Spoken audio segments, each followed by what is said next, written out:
আমার হাজব্যান্ড কিছু বাজার নিয়ে এসেছে, সেই বাজারগুলোই কিন্তু সে একে একে বের করতেছে। এর সাথে ছিল মাগুর মাছ, আর ছিল গরুর মাংস, আর ছিল আলু, পটল এবং কি পেঁয়াজ, রসুন আর সরিষার তেল।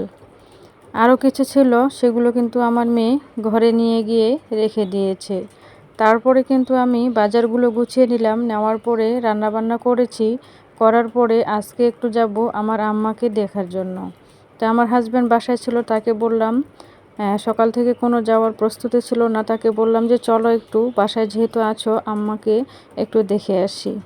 সে কিন্তু বলল যে তাহলে তুমি তাড়াতাড়ি কাজগুলো শেষ করো, তাহলে একটু যাই, গিয়ে একটু আম্মাকে দেখে আসি। তো সেই জন্যই কিন্তু আমরা এখন চলে যাচ্ছি আমার আম্মাকে দেখার জন্য, মানে আমার মাকে দেখার জন্য। আর আমি, আমার মেয়ে, দুই মেয়ে, আমার হাজব্যান্ড, আমরা কিন্তু চলে যাচ্ছি। আমার আম্মার বাসা কিন্তু খুব একটা দূরে নয়, কাছেই। তো আমরা কিন্তু এখন চলে যাচ্ছি। আর ওই যে পাশে একটা ঘোড়া ঘাস খাচ্ছে, সেটা কিন্তু আমার মেয়ে হাত দিয়ে দেখিয়ে দিল যে আম্মু ওই পাশে একটা ঘোড়া ঘাস খাচ্ছে। তো আসলে আমি কিন্তু গ্রামের মেয়ে, গ্রামেই বড় হয়েছি। আর গ্রামের যে পরিবেশটা আসলে কিন্তু অনেক সুন্দর, খুব ভালো লাগে সেই গ্রামীণ পরিবেশটা। আর এদিক দিয়ে কিন্তু আমরা রিক্সার মধ্যে গল্প করতেছি আর হাসতেছি আর কিন্তু যাচ্ছি। তো আমার মেয়ে আর আমি কিন্তু আমরা পেছনে বসছি, আর আমার হাজব্যান্ড আর আমার ছোট মেয়ে কিন্তু রিক্সার সামনে বসছে। তো আমরা কিন্তু যাচ্ছি এখন। আর আমি যেহেতু গ্রামের মধ্যে বড় হয়েছি, গ্রামীণ পরিবেশ, গ্রামীণ আবহাওয়া সব কিছু কিন্তু আসলেই অনেক সুন্দর। গ্রামের মানুষগুলোকেও অনেক ভালো লাগে, সহজ সরল মানুষ।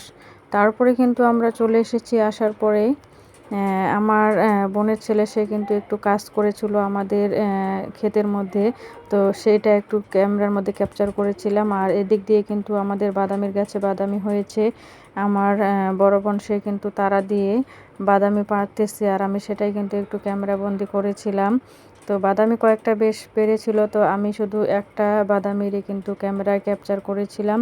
তারপরে কিন্তু বাদামিগুলো নিয়ে আসলাম। নিয়ে আসার পরে যে আমার তিন বোনের কিন্তু মেয়ে এখানে, একটা হচ্ছে আমার মেয়ে, একটা হচ্ছে আমার বড় বোনের মেয়ে, আরেকটা হচ্ছে সেজ বোনের মেয়ে। ওরা কিন্তু বাচ্চারা আসলে তিনজনেই কিন্তু বেশি ছোট বড় নয়। ওরা একখানে হলে এত যে ওদের, মানে কি বলবো, এত ওদের গল্প। তো ওরা কিন্তু তিনজনে বাদামি কেটে খাচ্ছে, আর ওরা কিন্তু হাসাহাসি করতেছে। আর আমি কিন্তু সেটাই একটু ক্যামেরা বন্দি করেছিলাম। আসলে আমরা, আমার কিন্তু ভাই নেই, আমরা চার বোন। তো আমরা চার বোন যখন একখানে হই, বাচ্চা কাচ্চা মিলে সবাই মিলে কিন্তু অনেক বেশি মজা করি আমরা। আর অনেক বেশি কিন্তু ভালো লাগে সুন্দর মুহূর্তগুলো। আসলে এই মুহূর্তগুলো কখনোই কিন্তু ভোলার মতো নয়। আর বিশেষ করে এখন দেখবেন যে বর্তমান যুগে আমরা কিন্তু একটা ছেলে একটা মেয়ে, বা কারো দেখেন যে দুইটা ছেলে, কারো দেখেন যে দুইটা মেয়ে। তো দুইটার বেশি কিন্তু, দুইটা তিনটার বেশি কিন্তু সন্তান না। আর আগের যুগের যে মানুষগুলো আছে, তারা কিন্তু অনেকগুলো বাচ্চা নিত। কারো চারটা, কারো ছয়টা, কারো আটটা, এরকম কিন্তু বাচ্চা নিত। তো যাই হোক, এখন কিন্তু সব কিছু, মানে সময়ের সাথে সাথে সব কিছুর পরিবর্তন হয়েছে, কিন্তু তারপরেও আসলে ভাই বোন সব কিছুরে কিন্তু জোড়া লাগে। তো অনেকগুলো ভাই বোন হলে কিন্তু অনেক আনন্দ হয়।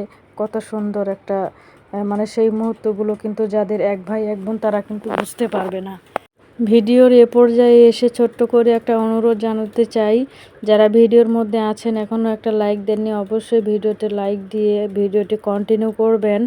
আর যদি ভালো লাগে অবশ্যই চ্যানেলটি সাবস্ক্রাইব করে পাশেই থেকে যেতে পারেন। তো ভয়েসটা দেওয়ার সময় কিন্তু গলাটা অনেকটা শুকিয়ে গিয়েছিল, তো এখন কিন্তু পানি খেয়ে আসলাম।